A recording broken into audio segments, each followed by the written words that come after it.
Welcome to our education research series. Maddie's Insight webcast share tips based on current research that you can use in your shelter to help pets and people. I'm Dr. Sheila Segerson, a veterinary behaviorist and the Director of Community Solutions at Maddie's Fund. Today, I'm excited to announce that our guest is Dr. Kat Littlewood, a lecturer in animal welfare at the School of Veterinary Science at Massey University in New Zealand. She is a veterinary specialist in animal welfare, science, ethics, and law. Dr. Littlewood's research uses social science approaches to better understand complex human-animal interactions and ethically challenging situations. She aims to develop a better understanding of why and how people make the decisions they do about how animals are managed. The 5 domains model was originally introduced in 1994 by Drs. Meller and Reed and is now used internationally as a framework for assessing animal welfare. Dr. Littlewood was involved in its most recent update to make sure that human-animal interactions are considered when we assess welfare. Welcome, Dr. Littlewood. Great, thank you very much. I'm really pleased to be here. I'll just get my PowerPoint open. Koutou katoa, hello everyone. Thank you for inviting me to speak today. I'm really excited to talk about a subject that I'm passionate about. So my overarching aim for this presentation is to provide a broad overview of animal welfare concepts and show you how we can use the 5 domains model to assess animal welfare and ensure we provide the best care possible to the animals we interact with.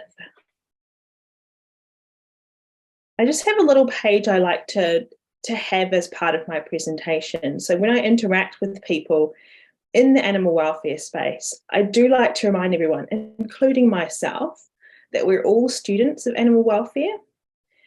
So what do I mean by that? I guess I like to remind ourselves that we're always learning what good welfare means for the animals under our care. And we may learn that some of the things we've done with animals in the past are actually inappropriate now. So if this happens to you, particularly throughout this presentation, I invite you to reflect on what you've learned and be kind to yourself. And remember that we do the best we can until we know better. But when we know better, we do better. And so I just want you to reflect on that and remember that throughout. So the key take-home points for this presentation are: animal welfare is both an academic discipline and a property of sentient animals. The 5 domains model gives us a really good structure to systematically assess animal welfare in a way that aligns with this way of thinking about what welfare is. And the 5 domains model can also help us consider how best to care for animals. So what do I mean by animal welfare? What do I mean when I say that animal welfare is an academic discipline and a property of sentient animals? So I'm just going to break this down a little bit more because it will help when it comes to talking about the 5 domains model and why we use it and why we think it's really helpful for assessing welfare. So like I said, it's academic discipline, and it's something we talk about as being something that isn't about an animal. These 2 different ways of thinking about welfare are linked really nicely because they both focus on the mental experiences of animals. So as an academic discipline, animal welfare is multidisciplinary.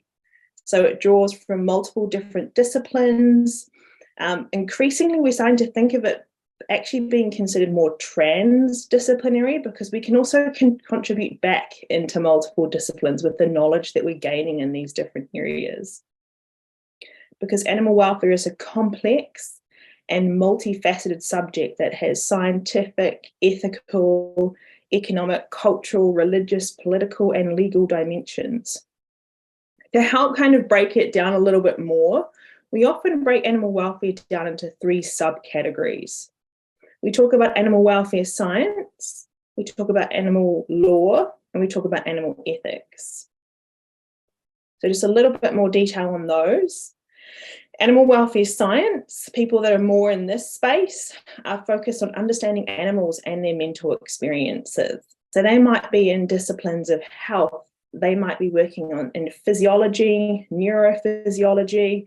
They might be exploring animal behavior and ethology. Our ecologists contribute to our understanding in this space, as well as lots of our animal science researchers. Animal welfare scientists ask questions like, what is the best way of managing the nutrition for this animal? Do birds experience breathlessness? How can we explore that concept? How do we reduce the pain experienced by animals undergoing a particular procedure? So this is kind of the science side of animal welfare. But we also have other parts to the welfare stream in terms of it being a discipline. We have what we call animal ethics. So we might know about animals from the science, but we need to do stuff with that information. We need to make some decisions with that information. So animal ethics is the bit that makes us think, what should I do with animals and why should I do it? And so it's quite an individual concept. We all have our own individual ethical way of thinking about animals and what's an appropriate way of managing them. But it makes us ask questions about that way that we think about animals. And again, like I said, mental experiences are really important for this bit here as well. Because Jeremy Bentham, who is one of our greatest thinkers in the animal ethics space, he asked a really important question, which is, the question is not can they reason, not can animals like think in abstract ways, nor can they talk. It doesn't matter that they can't talk. What matters is, can they suffer? So suffering being a range of negative mental experiences, what's really important to most people is actually, are our animals happy, sad? Are they suffering? What are those mental experiences? So we know that mental experiences matter for ethics as well as for the science. And then for law. Law and policy is about kind of taking those ethical constructs that are quite individualized and trying to average those. So law is about finding some kind of consensus. It's our average social ethic about the way that we think about animals. So it kind of tries to codify those individual ethical views about animals. It informs a lot of our social license to operate paradigms. So for those of you less familiar with the concept of social license to operate, or just social license, we might talk about it, that's the idea that certain industries have a license that's given to them by those of the people that interact with that industry, that work alongside that industry, and the people in the countries that that industry operates within, to allow that industry to continue because they believe that it's ethical. So when we start seeing that industries maybe are less ethical and they're losing some of that license, that's when we start getting questions about it continuing. So a really good example is that, bear baiting was a really common entertainment industry back in the 1800s, and then it lost its social license. So it lost its support by the citizens in a lot of countries, to the point that now it no longer exists in many countries. And we know there's a growing unease about some other things that we do with animals. People are starting to ask questions about bobby calves, for example, greyhound racing. These are all where social license maybe is flipping the other way. So obviously different jurisdictions, different countries, depending on culture and belief systems, will have a different average ethic.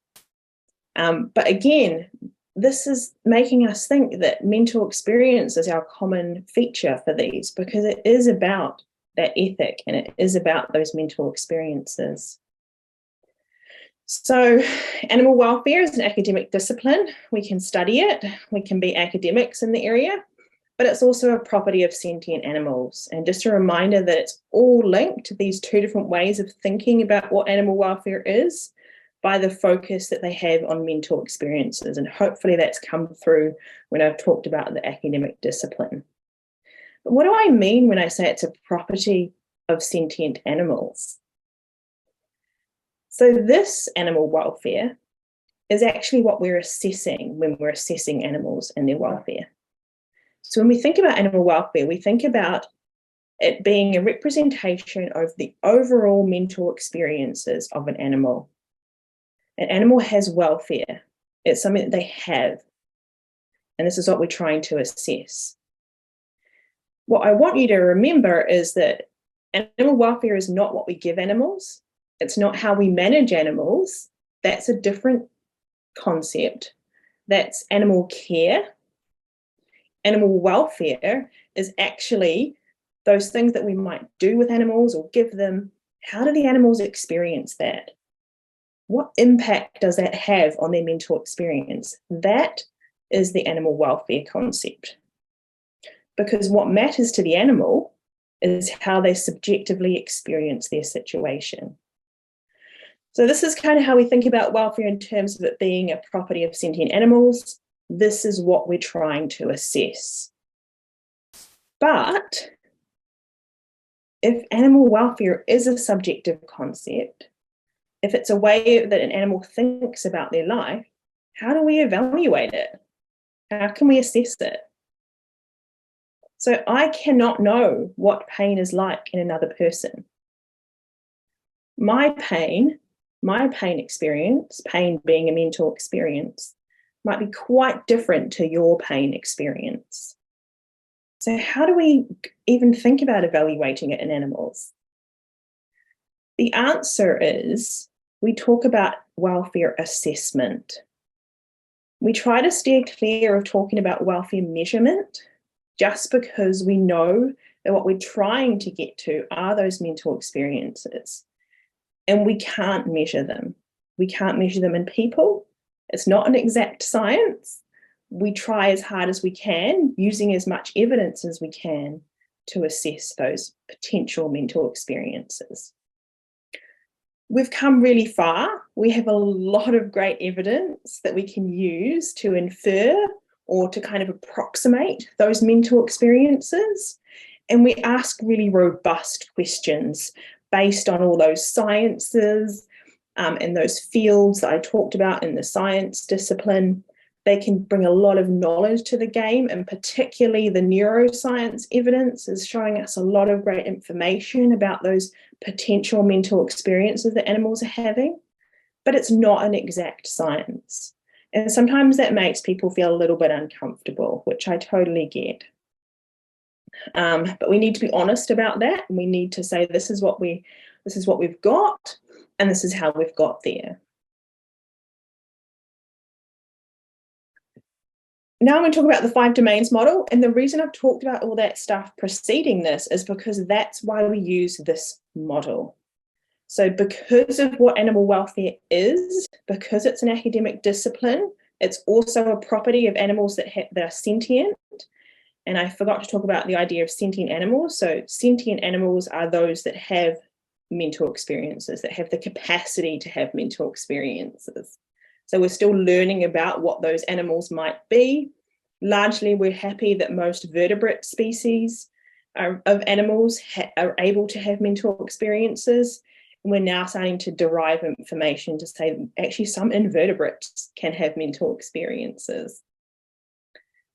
But animals need to actually be able to have mental experiences to have welfare. So that's why we talk about it being a property of sentient animals. So the 5 domains model, as Sheila mentioned in the intro, is a comprehensive framework that's used internationally to assess welfare. It's used by the World Zoo and Aquarium Association, Tyson's Foods, Thoroughbred Industries internationally, and recently SPCAs globally are integrating it into their welfare assessment frameworks. So the model helps us to break an animal's welfare down into different areas so that we can assess welfare in a systematic and structured way. So it just provides us a really nice structure or framework to really think about animals and their welfare in more detail. So just diving into it a little bit more here, I'm going to talk about the first 3 domains. So domain 1 is nutrition. This helps us ask questions like, how well fed is the animal? Are they hydrated? What sort of food source are we using with them? Domain 2, that's our physical environment. So that's kind of the space around the animal. This helps us consider conditions in the animal's physical living space, like is it hot? Is it cold? Is it damp? Is it noisy, quiet, smelly? These are all really important questions and might contribute to these potential mental experiences that we're actually assessing. So health one is probably one that most people are a little bit more familiar and find it a bit easier to think about, because in the health domain, domain 3, we ask questions about disease, about injury, and about physical fitness.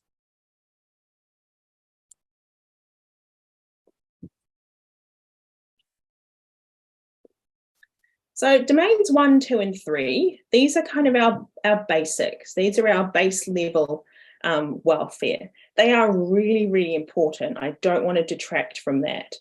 The mental experiences that we might infer from issues in these domains can be quite bad, very bad.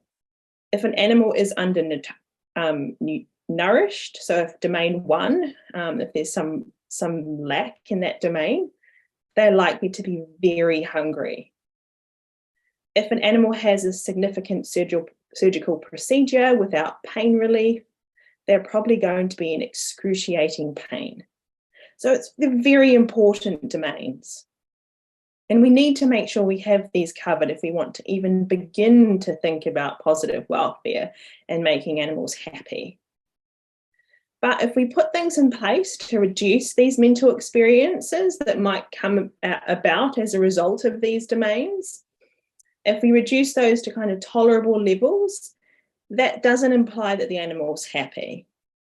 Because at best, what we're doing is we're moving from really negative, really bad mental experiences that come out of these domains to kind of a neutral state for the animal, which is great if they are in have significant welfare compromise, but we can't say that that's all that we can do. So that's where domain 4 comes in. So domain 4 is where we can make some dramatic improvements in an animal's welfare by providing them with opportunities to have positive mental experiences. So in 2020, we actually renamed this domain because people were having a little bit of a hard time using it. So before 2020, this was called the behavior domain. But now it's called behavioral interactions. Now, this may sound like a subtle difference, but the renaming has actually helped us clarify what it is about animals we are assessing when we use this domain. We're assessing agency, and I'll talk a little bit more about what that means. So we like to call this one the agency domain.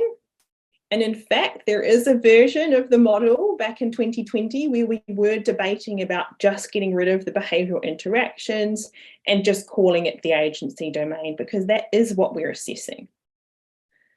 We did decide, though, that it might have been a little bit of a step too far for people to go from it being called behaviour to being called agency domain. So we've done this little compromise here. But if it helps you, and I'm going to talk about agency in a bit more detail, I would invite you to think about this as being called the agency domain. But what is agency? This is the fancy kind of definition of agency if you look in the literature. So an animal exercises agency or is able to express agency when they're able to engage in activities that they want to, so it's voluntary, that are self-generated, that someone hasn't told them to do that, and that has some kind of goal behind it. I like to think of it as being these words here in this box. It's animals having choice, it's a sense of them being in control, and it's a sense of a challenge for them. So I've got this, this wheel, this boat of a wheel. So I like to think of animals actually having their hands on the wheel, metaphorically, obviously. They can control what they're doing. So the more control we give them, the more choice, this is more agency. It's kind of akin to us thinking about autonomy in people. The more autonomy people have, the more choices they have in life. And to help us think about agency in more detail, we've actually also subcategorized this domain. So domain 4, we've also broken it down into the environment, other animals, and humans. So there we want to think about, in the interactions that animals have in each of those categories, how much agency do they have? How much choice or control do they have when they interact in their environment and the space around them? How much control and choice do we give them when they interact with other animals? And how much control and choice do we give them when they interact with us? So that's just to help us break that down a little bit more detail, that domain.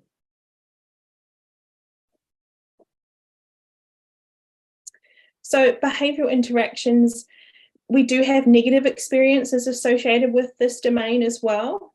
Often these negative experiences require human intervention to correct them. And oftentimes, unfortunately, they are caused by us doing something or putting some limitation in place for those animals. But when those interventions are successful, we can get onto the other side of the spectrum. So we can move animals' overall welfare more towards the positive. We can have more positive affective or mental experiences. And this is how we use our enrichment techniques. So enrichments, when we're thinking about environmental enrichments, that falls within domain 4. Those are things that we might do to help animals have more agency when they interact in the environment, with other animals, and with us.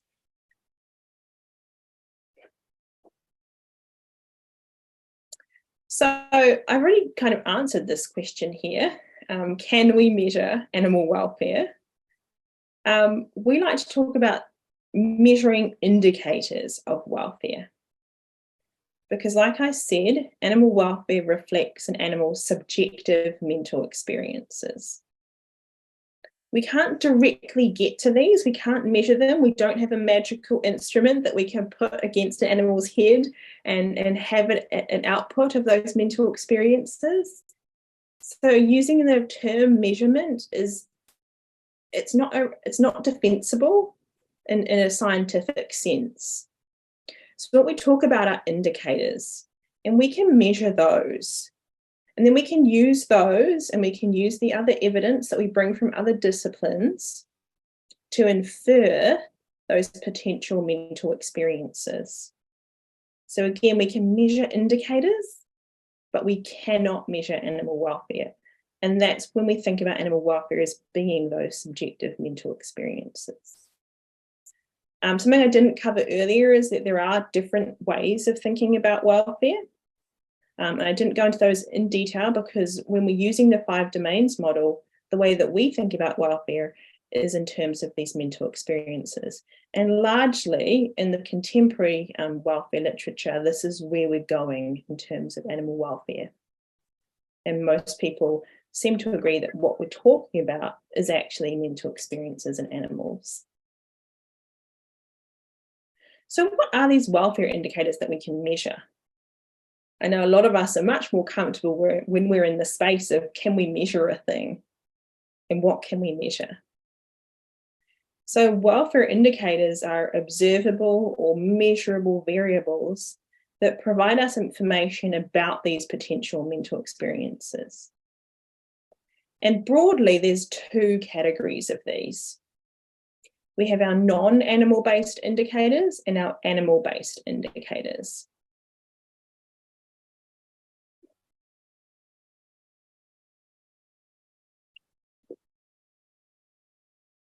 So our animal-based indicators, we also call these our output-based measures because they're kind of giving us a little bit of an output of those potential mental experiences. An animal has to have a mental experience first, and then we'll see it reflected in something to do with what we're seeing in them.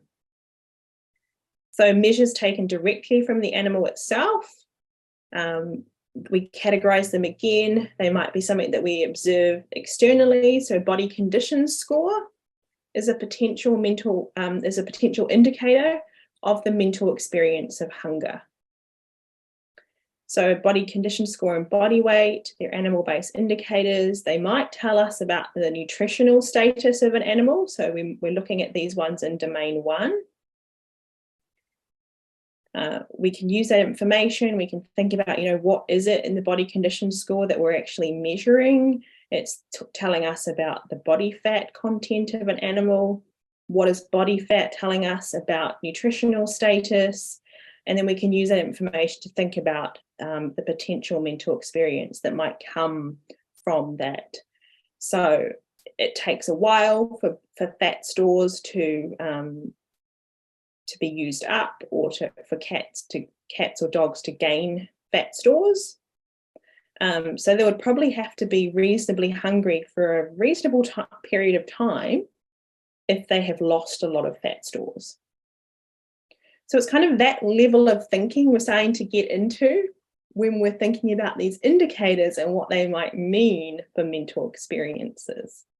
So a cat that's significantly underweight might actually have been hungry for a long time.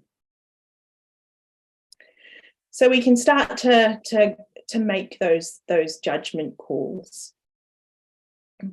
And again, we're basing that on our knowledge. We're using the scientific knowledge. We know what body condition score is telling us. We know how fat stores are placed down in the body. We know how long that takes for that to happen. And so we can make some inferences about those mental experiences. So our non-animal-based indicators, they're usually considered more input-based measures. They're a lot more indirect.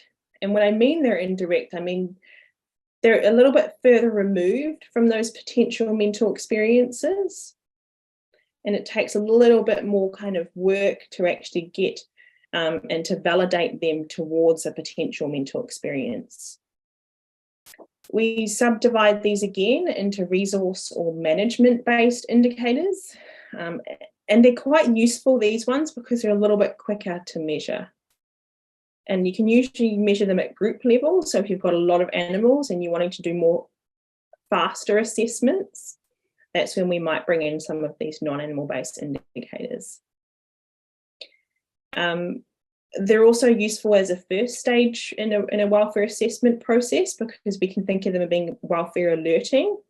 They might alert us to a potential welfare issue. But again, because they're so indirect, they're not really getting us to that answer as well. So then we can dive in with more detail by looking at some animal-based indicators. So for example, a cat fed a low quantity of food might have compromised welfare and be experiencing hunger. So that low food quantity is alerting us to that possibility. But it could just be that cat has already been offered plenty of food and eaten it, and that happened not long before our assessment when we came along. So we need to look at the cat, right, to see if there's any evidence within the cat themselves that they might be experiencing hunger. So this is a little bit of more of a breakdown of those two different categories of non-animal-based indicators, resource-based indicators, things provided to the animal. So that's things like the quantity of food offered. It might tell us about hunger now or in the past. Whereas those management-based indicators are things we do to animals. So that's just that subtle difference. Resources are things we provide, and management are things we do. So a way of feeding. So ad libitum feeding, offering food all the time, when the animal wants it, that's a management-based indicator of nutritional status. So if a cat has free access to food, maybe it's less likely to be hungry.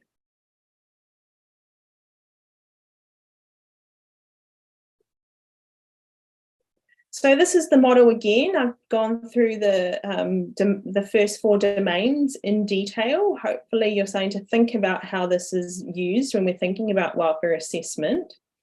So we would think about, domain 1, nutrition, what indicators can we use? What do they mean in terms of that mental experience? You can see all the arrows point down to that domain 5, to that mental experience domain, because that's what's telling us about overall welfare. And if we don't take that next step of thinking about those mental experiences, if we just stay up in domains 1 to 4 with our measurement space, we're not actually talking about welfare. We've got some great measurements, but we need to align that with potential mental experiences. And hopefully you can see by some of the examples I provided that when we do this, we actually might reconsider some of our indicators and what they mean, right? Because if they're not telling us about mental experiences very well, then maybe they're not great for indicator use. Or maybe they're good for a first line indicator. We need to think of something else that gives us that detail that we need. So this is really animal-centric, the 5 domains model that we use for welfare assessment. We use it as a framework to assess welfare in a structured and systematic way. There's a robust process we follow to validate the indicators, to make sure that the indicator that we might pick for domain 1 actually is telling us about nutritional status. We need to look at the science for that. How closely does body condition score align with the nutritional status with the animal? Do fat stores tell us all the information we need to know about nutritional status? And then from that, do fat stores tell us about mental experiences? How can they tell us about mental experiences? They might be telling us that the animal had hunger in the past, but now they're perfectly well fed. So it's going to take a while for them to gain back those fat stores. So you can see we're starting to get into that level of detail about what those mean. So there is a robust process we follow to validate these indicators and align them with potential mental experiences. So this is how we would do it in a, we were going to try and do a scientific assessment of welfare. But I guess for this presentation, what I really want you to do is think about how we can use the 5 domains model to just think about what we're doing with animals now.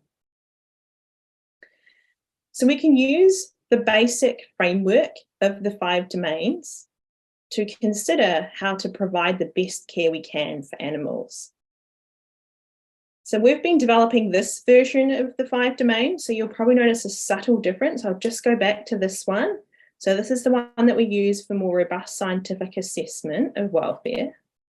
And this is the one that we're working on, and we're still deciding on how we might think about each of these domains. And we're calling it the 5 domains of animal care. So we've been working on this version of the 5 domains with some animal industries and folks involved in policy development so that we can use the 5 domains framework, so the basic structure that we have for the 5 domains, to actually use it as a structure for guidance about animal care. So remembering back to the start where I talked about what animal care is and its relationship to welfare. Welfare are those mental experiences that we're assessing. Animal care is what we're doing. So the 5 domains are a really good way of thinking broadly about how we can care for animals across all of those first 4 domains, while also reminding ourselves that the mental experiences animals have as a result of our care are what matter to them. So we could just use those first 4 domains, but we still want to keep that domain 5 because that's reminding us that that's what matters. This version of the 5 domains is still under development, and I'd love to hear your comments and how we could improve it to make it more specific to people. We've started to put some more detail under each of these domains as well, so that we're getting into a place that we can use this to help people think about animal care. So we've got our 4 headings: food and water, and a set of nutrition, to be really specific about what we're talking about here. We've provisionally called domain 2 living space for the moment, just to try and differentiate it from domain 4, because sometimes there is a bit of overlap. We've just retained health for domain 3 because that seems to be reasonably well understood by most people. And domain 4, instead of putting all 3 of those words, we've just gone with choices to try and articulate a little bit what we mean by agency. So we've got these 4 headings, and we've still got that domain 5 and animal feelings to remind everyone that that's what matters to the animal.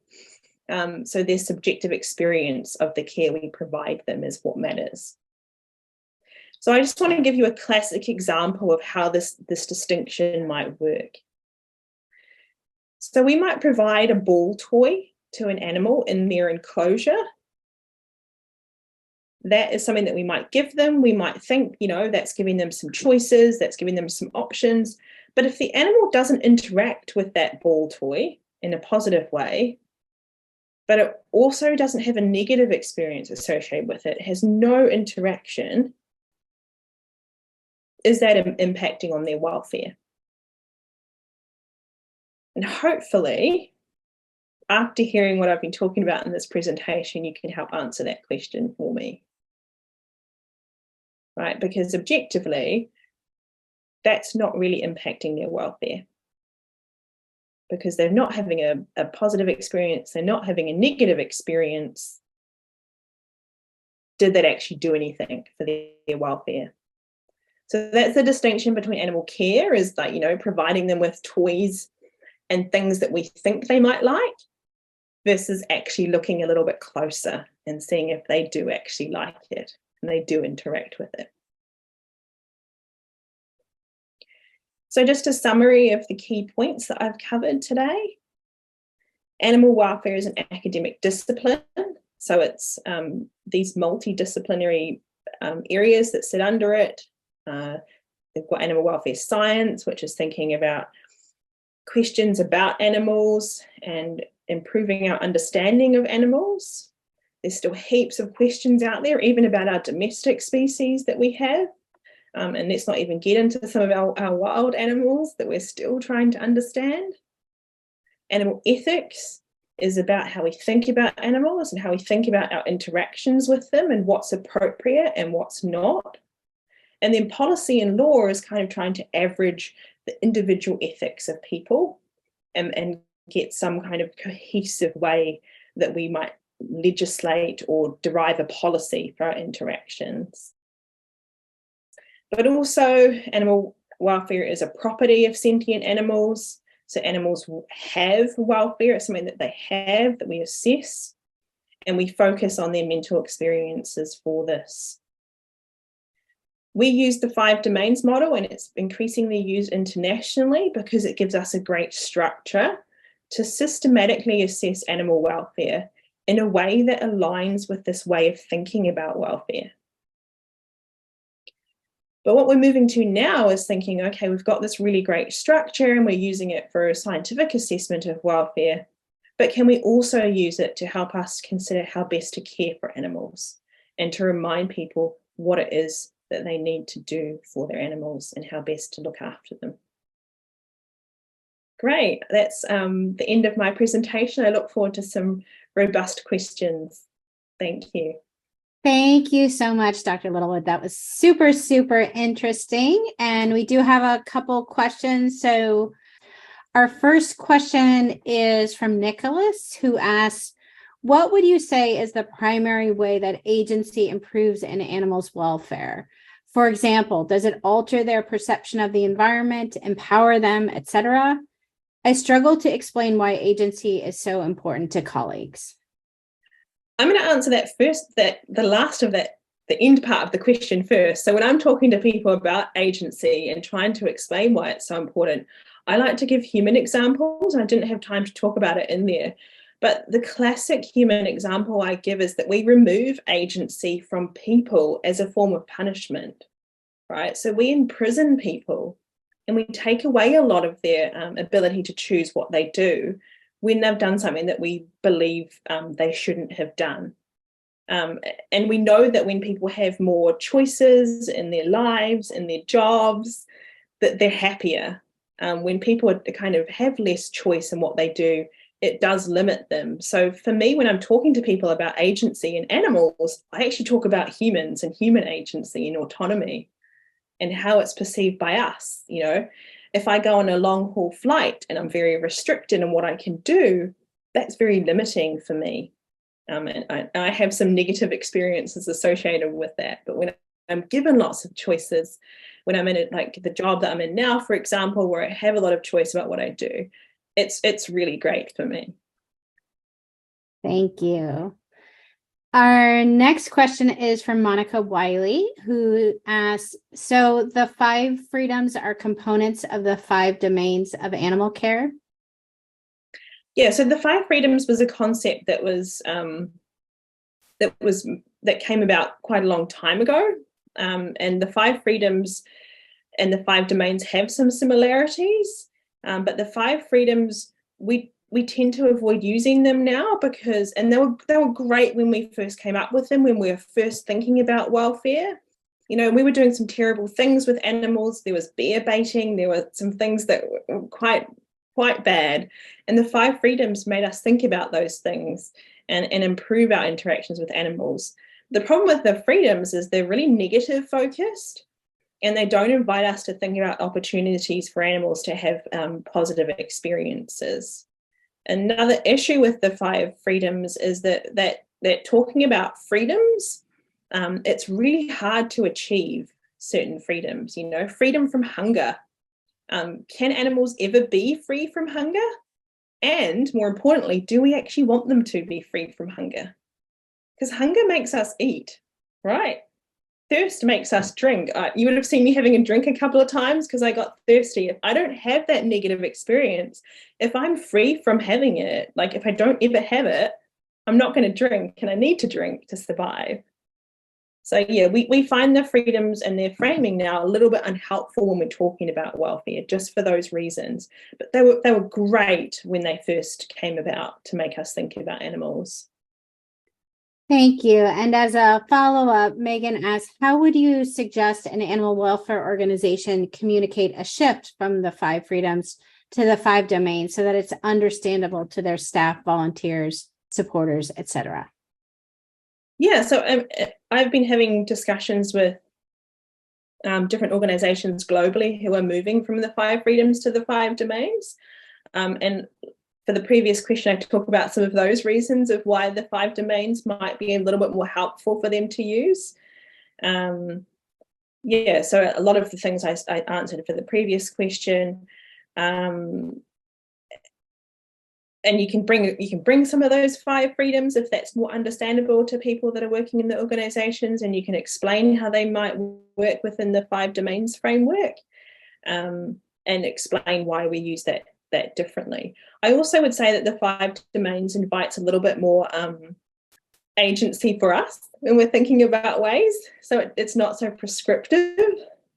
And we can think about really interesting different ways that we might improve the welfare of animals. So we might think about technologies and things that can help invoke positive experiences that maybe the 5 freedoms are a little bit more limiting for that. So I think the 5 domains offers that opportunity to think a bit more broadly under those categories. Thank you. Our next question is from Helen Beatty. I hope I pronounced your last name correctly.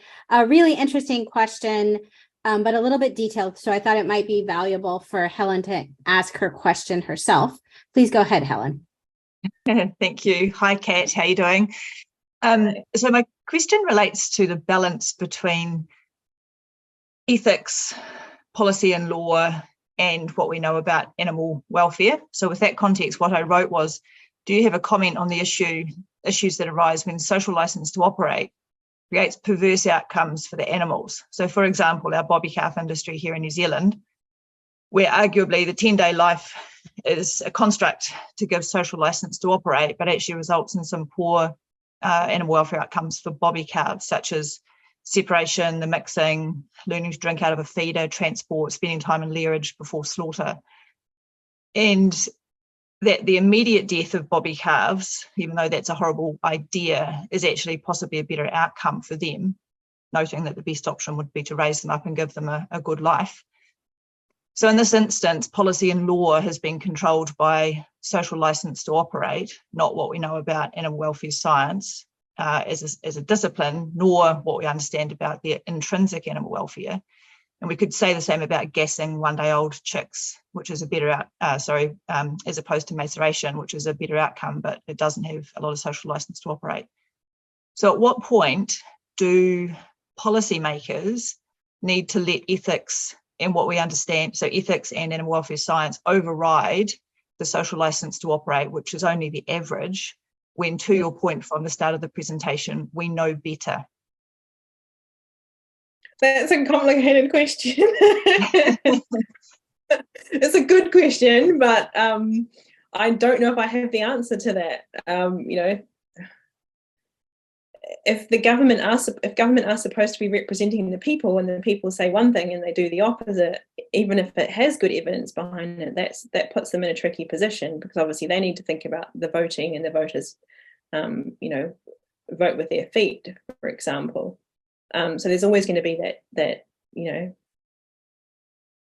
issue there. So yeah, I don't have a good answer for you, unfortunately.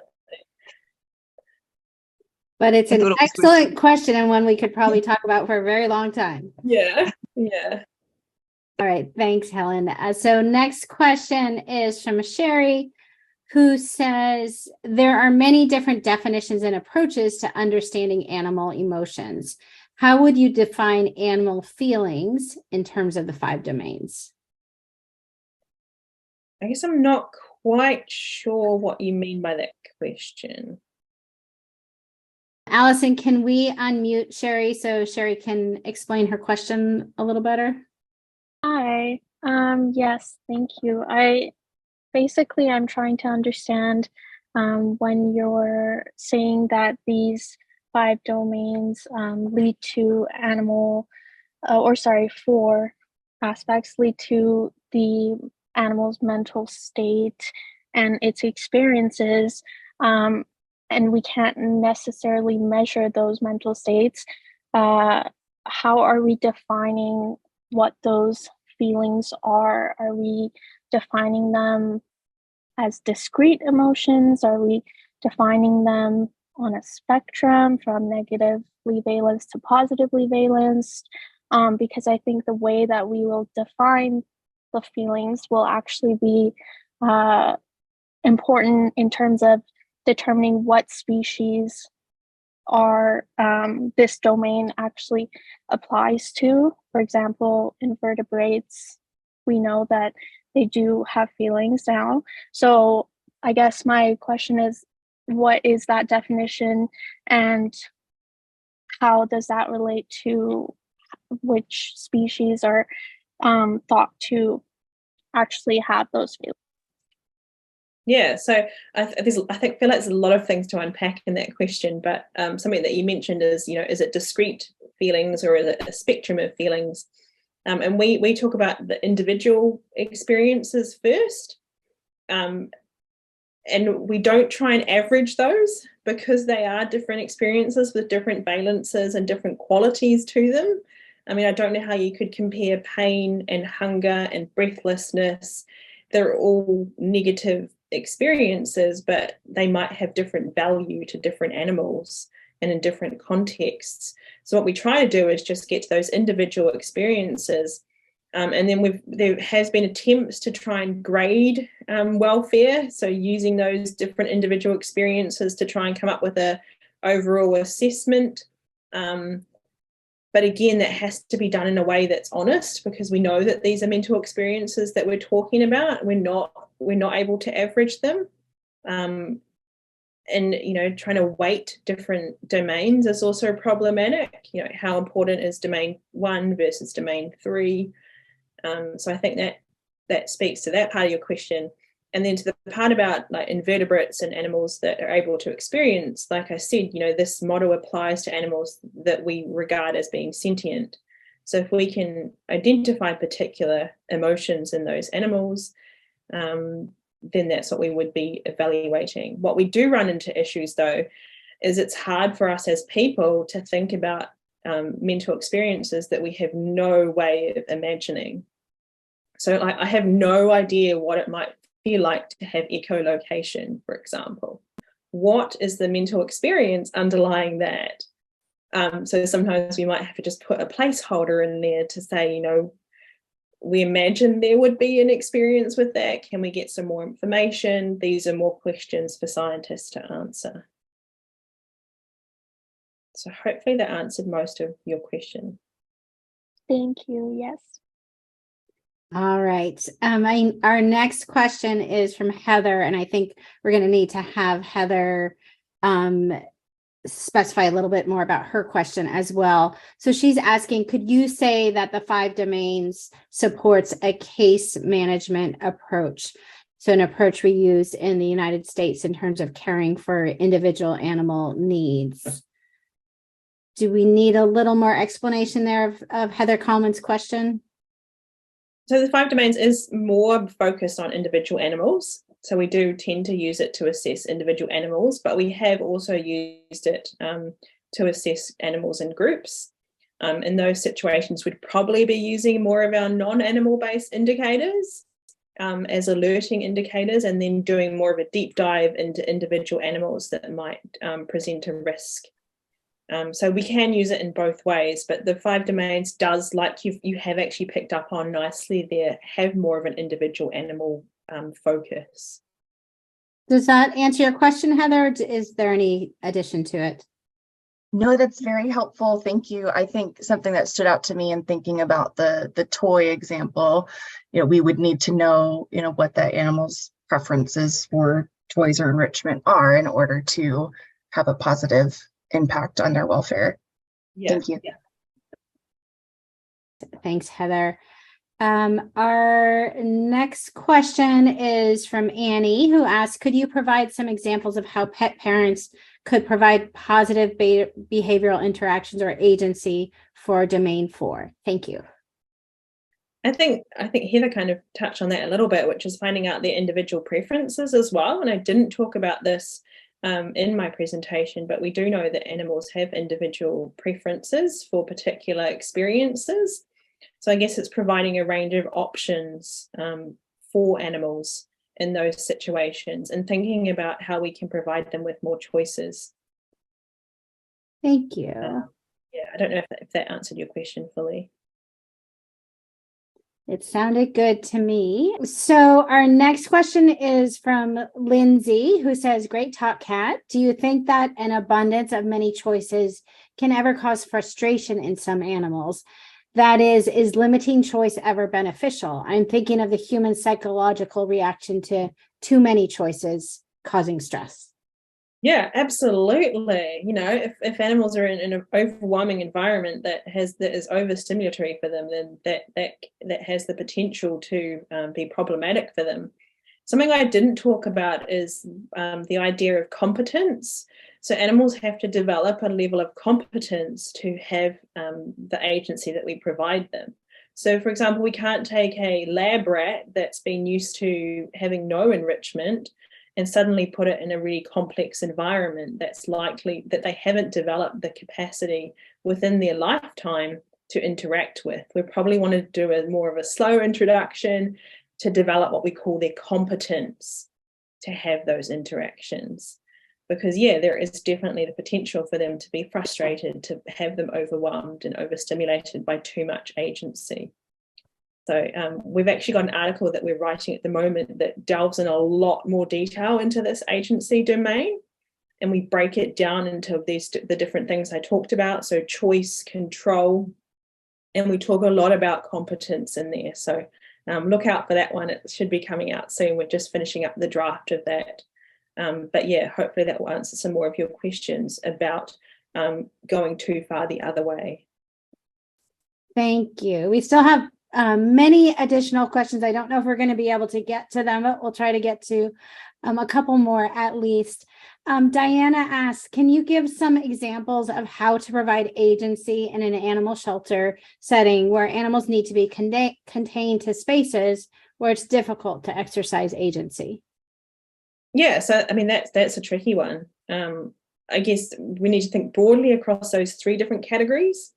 So, in their environment that they're actually in, can they have some choices about where they go? If not, which you seem to be saying that is the case, maybe that's a limiting factor, but can they have choices about the interactions they have with other animals? Can we provide them with interactions with other animals and choices to do that so that they can move away from them if they want to? That's really important. And can we think more about us and our interactions with them? And I noticed Heather has put a question about the concepts of consent and enthusiastic participation or engagement. Can we ask animals if they want to engage with us before we engage with them? Can we ask them what they want to engage in if we're going to take them out and do things with them? How can we provide them choice when we're doing that? So I guess I just want to remind us to think really broadly about those interactions, that it's not just the physical and like the environment that they're in, but it's also other animals and humans as well. And we can provide enrichment and choices in ways that are a little bit more novel when we think in that way.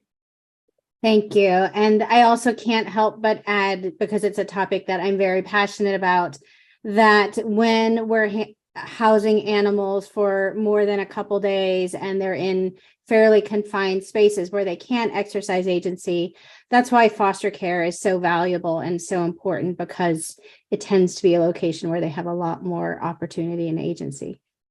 All right. Our last question here is from Eileen.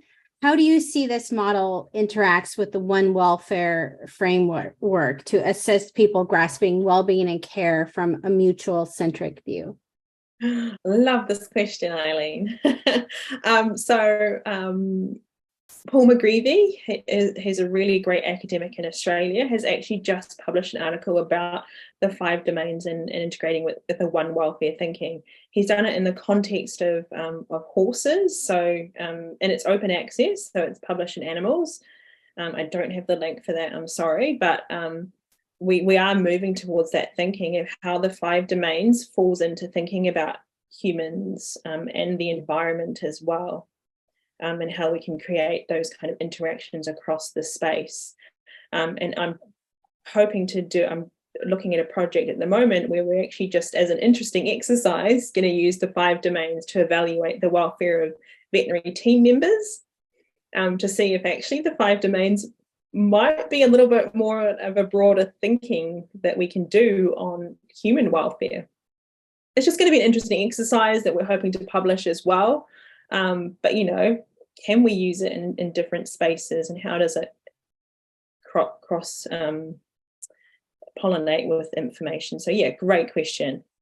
And there is some work already in this space. But yeah. Well, thank you. Thank you, Dr. Littlewood, and all of you for joining us today. We'll answer any additional questions that we weren't able to get to on Maddie's Pet Forum. Dr. Littlewood will be available there to continue the discussion, so feel free to post more questions there. Thank you all so much, and goodbye.